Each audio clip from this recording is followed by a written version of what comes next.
Révérend Père Gilles de Recourt, 9 ans de curé à Sainte-Claire, riche en bonnes œuvres.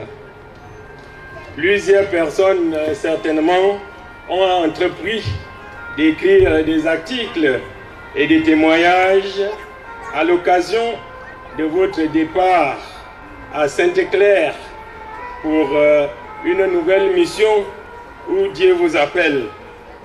Tenant donc compte de ce qui m'a été rapporté et recoupé, de ce que j'ai vécu et vu ici même à Sainte-Claire, il me semble bon, Révérend Père Gilles, d'en écrire pour vous un témoignage succinct qui me vient du fond de cœur, parce que parler de vos 9 ans à Sainte-Claire, ça peut nous prendre des jours et des jours, des nuits et des nuits.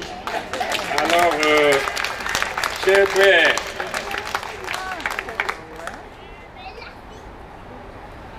Père, lorsqu'en 2011, vous arriviez comme 9e curé de la paroisse de Sainte-Claire, qui avait accueilli pour la toute première fois son curé, le Père Jacques Heur, en 1963, et qui était jusque-là l'un de ceux qui avait déjà passé plus de temps à la tête de cette paroisse cosmopolite. Vous ne vous êtes pas peut-être rendu compte à ce moment précis que vous alliez être aujourd'hui le seul curé à avoir réussi à passer 9 ans à Sainte-Claire. Et que le doyen et que votre acceptation de venir à Sainte-Claire allait être programmatique pour votre vie. Après le temps donc des curés inamovibles, aujourd'hui, passer 9 ans dans une paroisse métropolitaine à Paris, j'ai pu dire c'est un exploit. Et de fait, cet exploit, vous l'avez accompli tout au long de ces 9 ans de votre charge de curé, charge d'âme. Voilà pourquoi, tout comme les veuves de la ville de Jaffa montrèrent à Pierre les chemises et les manteaux que Dorcas leur faisait quand elle vivait encore. Vous pouvez lire cela dans Actes des Apôtres, chapitre 9, du verset 36 à 43. Vous voudriez bien me permettre, Révérend Père Gilles, pendant que vous êtes encore en vie, de vous présenter les tuniques, les chasubles, les étoiles que vous avez laissées sans discrimination aucune, non seulement à ma disposition pour les célébrations liturgiques, mais aussi pour beaucoup d'autres prêtres étudiants passés avant moi. Révérend Père Gilles de Recourt, en promettait des temps modernes.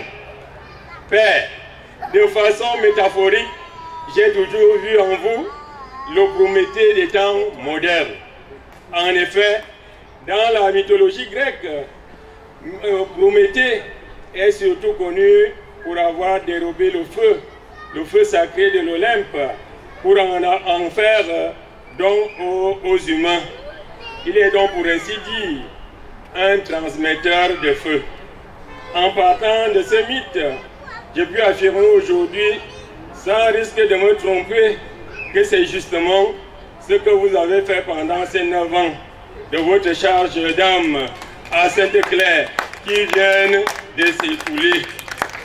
Car entrer dans la communauté en carême pour aller chercher le feu, vous n'avez pas gardé ce feu de façon égoïste pour vous seul, mais vous l'aviez transmis comme Prométhée à beaucoup de vos paroissiens, je dirais même à toute la paroisse en ramenant le révérend Père Michel Giton, fondateur de Un Carême, en chair et en os. Sans oublier le chœur canonial ici à Sainte-Claire. C'est ainsi que vous aviez ouvert grandement les portes de Un Carême aux paroissiens. Vous tiriez ainsi vos ouailles, vos chrétiens, des ténèbres à la lumière, de la caverne où ils ne voyaient que des reflets de la lumière, pour emprunter ainsi l'allégorie de Platon, pour leur faire voir la vraie lumière. Ce faisant, vous mettiez pour ainsi dire en application cette parole célèbre et connue jamais de tous de l'évangile de Jean. Je cite: et moi, quand je serai élevé de terre, j'attirerai à moi tous les hommes. Fin de citation, Jean 12, verset 32. Par cette action éclatante, mirobolante, visible aux yeux de tous, vous aviez sans doute le savoir relevé de nombreuses familles et sauvé certainement certaines autres avec tous ces exercices de piété.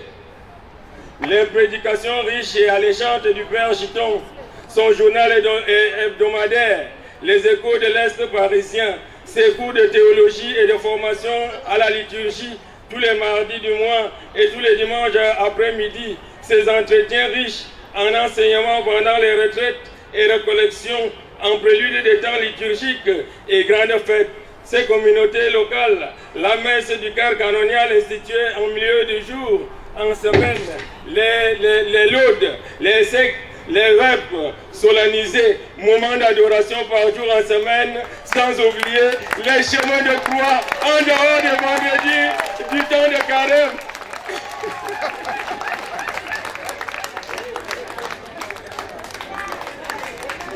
La voix du rossignol, de la chorale en carême et du groupe porte-à-porte de la petite sœur Blandine Fichet, de l'éveil de la voix animée par la révérende sœur Sophie et Marie-Claude, les services des sœurs Françoise et Agathe pour la formation des jeunes filles servantes de messe, leur service à la chorale, à la sacristie, au secours catholique et en dehors des services de la nuit, des pauvres, de la maraude. Je voudrais qu'on regarde maintenant l'humble serviteur à tout faire de Un Carême, frère Jacques, que j'affectionne à appeler frère Saint-Jacques. Or, comme nous le savons, tous mes bien-aimés de Saint-Irénée de Lyon, Gloria inem Dei viven homo, que Dieu soit loué. Père de recours, un guide pragmatique. Père, veuillez me permettre de mettre votre humilité à rude épreuve en affirmant que ce que la paroisse Sainte-Claire d'Assise est aujourd'hui, comme vous n'aviez pas voulu le mentionner tout à l'heure lors de vos remerciements, j'ai pu le dire, la paroisse Sainte-Claire le doit en grande partie à votre dynamisme, votre engagement, votre abnégation dans l'effort, à vous.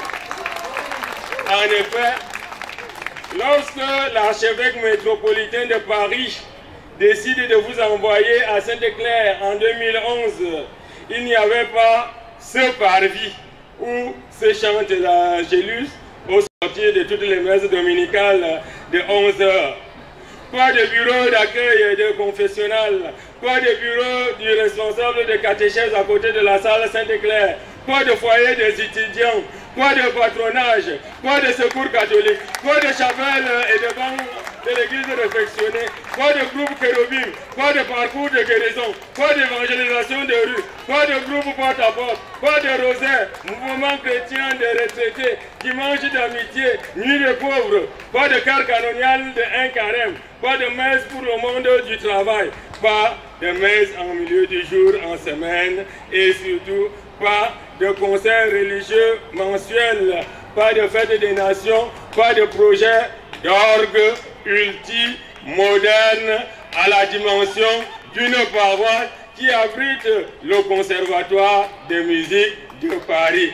C'est vous qui aviez abattu ce travail remarquable. Ensemble, avec vos fidèles, vous avez supplié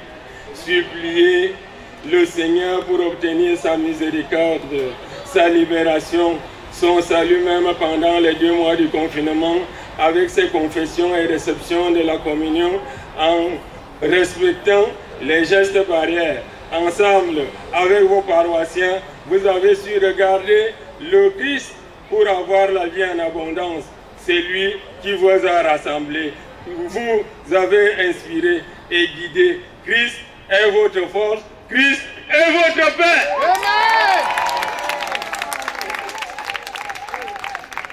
Mon ingratitude serait grande si je n'évoquais pas ici et maintenant mes 2 années avec vous ici à Sainte-Claire.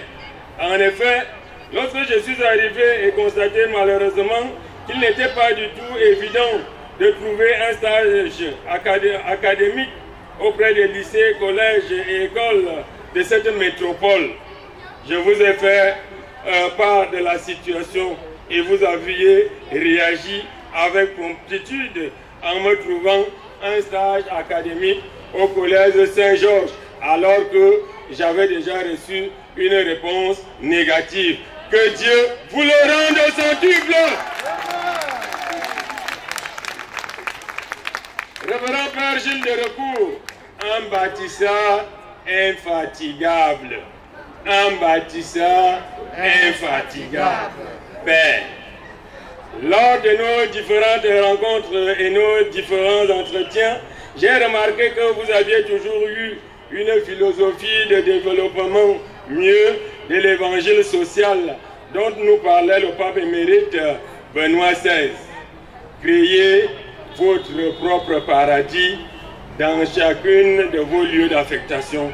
Par là, vous avez la ferme conviction que l'être humain ne peut bien travailler que s'il peut s'épanouir dans son biotope. De même, la foi ne peut réellement bien se déployer que si l'homme est debout. Dès lors, foi et développement devraient aller de pair.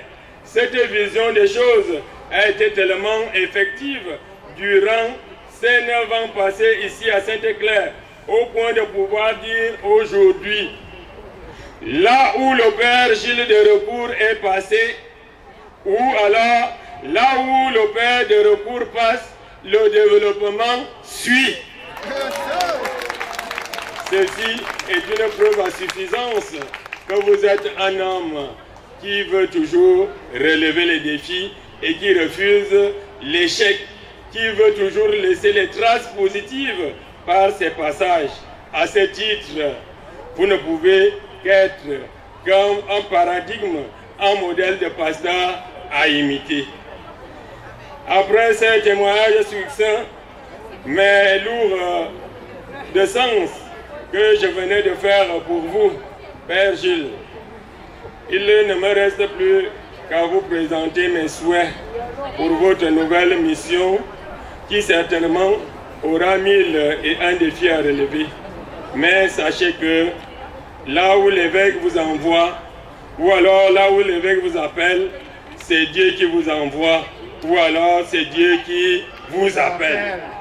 Puisque les 9 ans de votre charge de curé ont été si riches en actes de bienfaisance, que faut-il retenir aujourd'hui et pour demain? Ainsi, les points à retenir. L'amour ne passera jamais. 1 Corinthiens 13. Puisque l'amour dépasse la foi, l'espérance, la parenté, la distance, l'oubli, le doute, la séparation et le conflit. Alors, ce qui restera, c'est cela. L'amour ne passera jamais. Où que vous soyez, quoi que vous fassiez, où que nous soyons et quoi que nous fassions, oui, l'amour ne passera jamais. L'Église est une famille. Oui, notre Église n'est pas une administration où l'on côtoie des fonctionnaires de Dieu. C'est une famille dont Dieu est le Père et le prêtre le visage humain de ses pères. On est prêtre d'une paroisse parfois pour un temps, mais on est prêtre de quelqu'un à vie et même après vie. Je prie maintenant pour que le Seigneur, révérend Père, ouvre pour vous les écluses des cieux et qu'il répande sur votre sacerdoce et sur le cœur canonial de la communauté en carême la bénédiction en abondance. Ainsi, lorsque le Fils de l'homme vous appellera au soir de votre vie, vous répondrez par un ultime Atsum. Il prononcera alors le jugement que voici. Révérend Père Gilles de Recours, bon et fidèle serviteur, tu as été fidèle en de petites choses, je vous en confierai de grandes. Entrez dans la joie de votre maître. Mais avant d'y arriver, qu'il me soit permis, en ce jour de revoir, de dire avec force, solennité, avec vous et pour vous, Deo Gracias.